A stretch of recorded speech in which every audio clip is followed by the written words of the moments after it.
আমি এই গ্রামের সন্তান হলাম, তাতে কি আছে?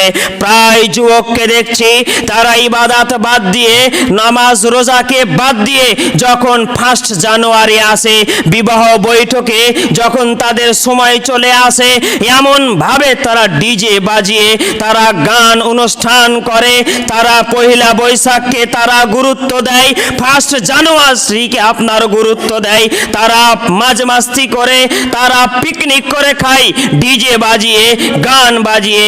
এরা আবার নাকি দাবি করে আমরা মুসলমান, আমার নাম আব্দুল সাত্তার, আমার নাম আব্দুল গাফফার। এরা নাকি এবার মুসলমানের নাম নিয়েছে। সম্মানিত উপস্থিতি, বলছিলাম আল্লাহর ইবাদত করতে হবে এই যৌবনকালে।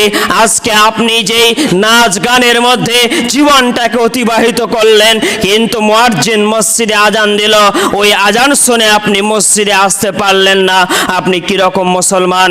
সম্মানিত উপস্থিতি, বলছিলাম এক খেয়ালে বক্তব্য চেয়ে থাকবেন, ইনশাল্লাহ কিছু উপকার হবে ইনশাল্লাহ।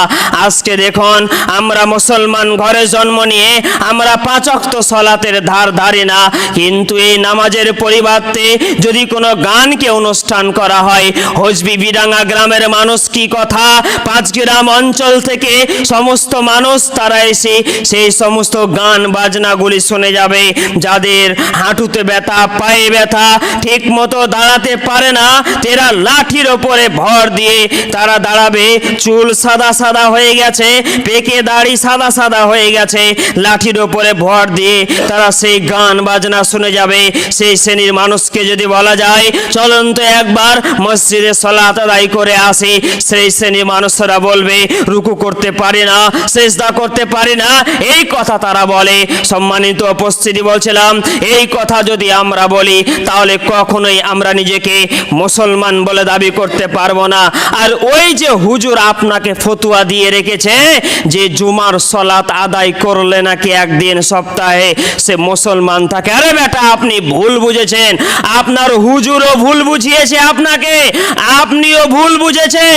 যারা বলেছে একদিন সপ্তাহে জুমার সালাত আদায় করলে সে মুসলমান থাকে, আপনি ঘোড়ার ডিম বুঝেছেন।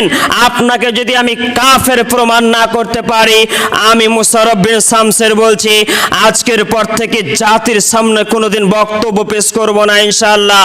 আপনাকে আমি কাফের, আপনার কাফের বলেই ছাড়বো আপনাকে। আপনার যদি ক্ষমতা থাকে হাদিস পাল্টে দিয়ে আপনি আমাকে বলবেন আপনি কথা ভুল বললেন, কথা আপনি ফিরিয়ে নিন। আল্লাহর নবীজি বলেছেন, চলেন নোট করেন, আরবি আপনার মুসলিম গ্রন্থ 61 পৃষ্ঠায় এই হাদিসটি পাবেন।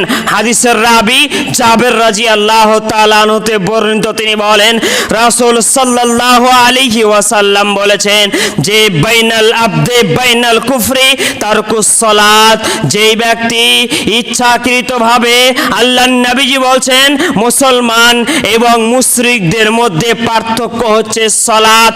যেই ব্যক্তি সালাত আদায় করলো সেই ব্যক্তি মুসলমান, যেই ব্যক্তি সালাত আদায় করলো না সেই ব্যক্তি কাফের। আরো আপনি হাদিস খোলেন, তারাবানির হাদিস, আল্লাহর নবীজি বলছেন, হাদিসের রাবি আব্দুল্লাহ ইবনে মাসউদ রাদিয়াল্লাহু তাআলা আনহুতে বর্ণিত, তিনি বলেন, আর একটি রওয়ায়েতে রয়েছে মুসলিম গ্রন্থের হাদিস, আনাস রাদিয়াল্লাহু তাআলা আনহুতে বর্ণিত, তিনি বলেন রাসূল সাল্লাল্লাহু আলাইহি ওয়াসাল্লাম বলেছেন যে বাইনাল আবদে, আল্লাহর নবীজি বলছেন মান তারাকা সালাতা মুতাআম্মিদান ফাকাদ কাফার, যে ব্যক্তি ইচ্ছাকৃতভাবে এক ওয়াক্ত সালাতকে পরিত্যাগ করবে, যেই ব্যক্তি ইচ্ছাকৃতভাবে এক ওয়াক্ত সালাতকে পরিত্যাগ করবে সেই ব্যক্তি কুফরি করলো, কাফের হয়ে গেল।